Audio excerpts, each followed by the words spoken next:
não acharam nada de que acusar Jesus, mas continuaram procurando. O veredito já estava formado num pensamento preconcebido na cabeça daqueles religiosos. Eles já tinham decidido matar Jesus, mas não tinha motivo. E então procuraram.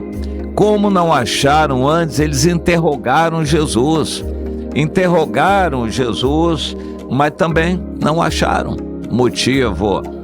O texto em Mateus, no capítulo 26, é muito interessante. Pedro acompanhava Jesus de longe, não porque ele queria trair. Algumas pessoas se enganam, Pedro não traiu Jesus.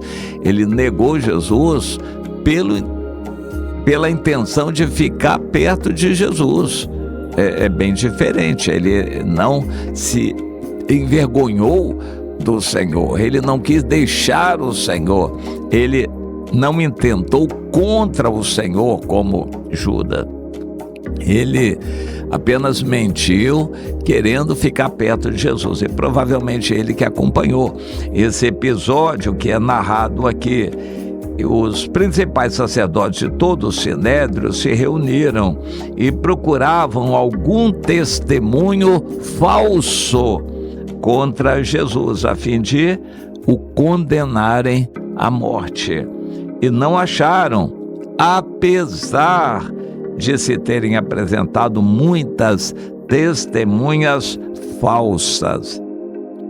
Mas afinal, apareceram duas, dizendo que ele tinha dito que destruiria aquele templo.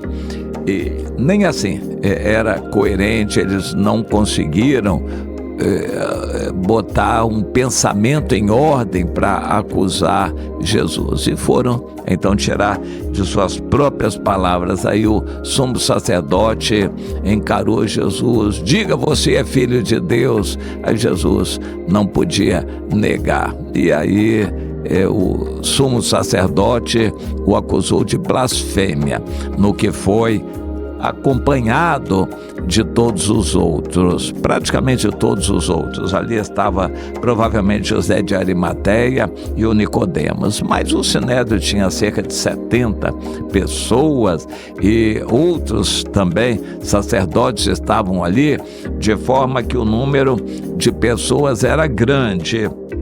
E todos eles unânimes na mentira, no engano e no suborno, para conseguirem achar um pretexto para condenar Jesus. Quando eles deram oportunidade a pessoas que testemunhassem, todos apresentaram algum testemunho falso. Por que razão alguém se oferece para dar um testemunho falso? Provavelmente no interesse de receber algum dinheiro, algum agrado, algum reconhecimento, algum favor. Não sabemos o que vai no coração do ser humano, mas muitos se oferecem para mentir e enganar. Isso acontece muito na política, isso acontece no ambiente judiciário, porque, como é comum entre os que lidam com isso, com a justiça, a verdade é o que está nos autos, a verdade dos autos, ou seja, o processo. Se algo não está no processo, mas é verdade, não vai ser considerado. Algo está no processo, é mentira, mas foi afirmado e não foi contradito, então aquilo se tem por verdade. Se a pessoa perdeu o prazo, tudo o que está dito pela outra parte é tida como verdade.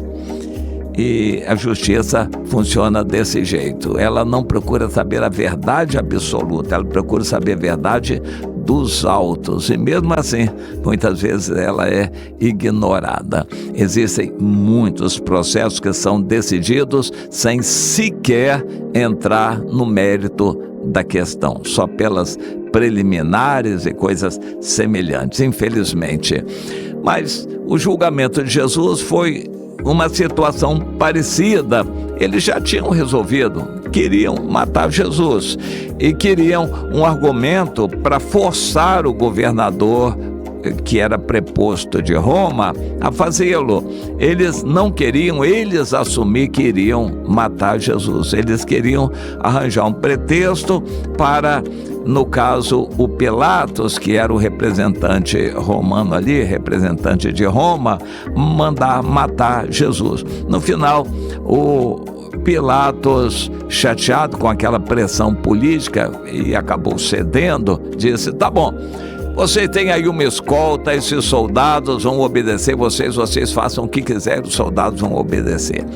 Aí eles ficaram satisfeitos, porque os soldados obedeceriam ao que os sacerdotes queriam, que era matar Jesus, mas a culpa seria dos soldados e não dos sacerdotes. Então as mãos que mataram Jesus foram dos soldados.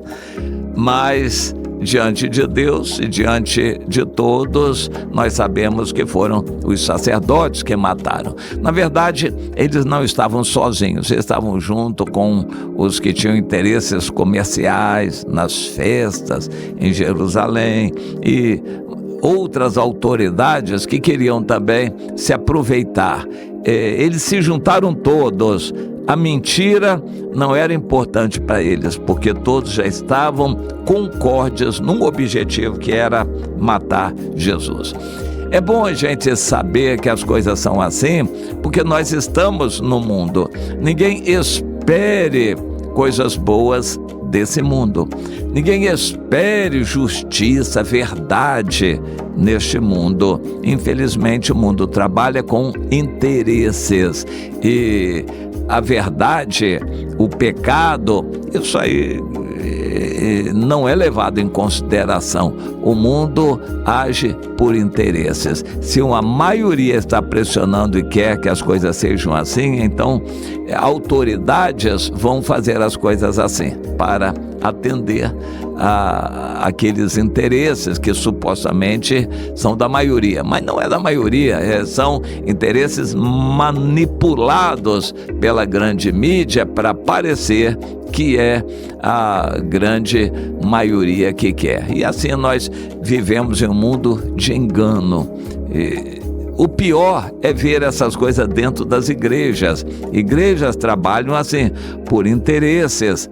Se alguém se levanta como um profeta numa igreja e traz uma profecia que não é muito agradável, simplesmente essa pessoa vai ser ignorada ou tirada ou calada. Eles não vão querer considerar. Eu acho interessante a situação do Balaão. Balaão era uma pessoa venal, por fim ele se vendeu, mas era uma pessoa que conhecia a voz de Deus e como profeta era 100% profeta, confiável, e o que ele falou de Deus, ele falou certo. O impressionante é que o Balaque, rei de Moabe, viu a verdade. Aquele povo era poderoso, Deus estava com ele, com aquele povo de Israel, e o Balaque não adiantava querer vencer aquele povo. Mas por que não entrou na cabeça dele o seguinte: Balaque, busque esse Deus também, ele vai ser o seu Deus também.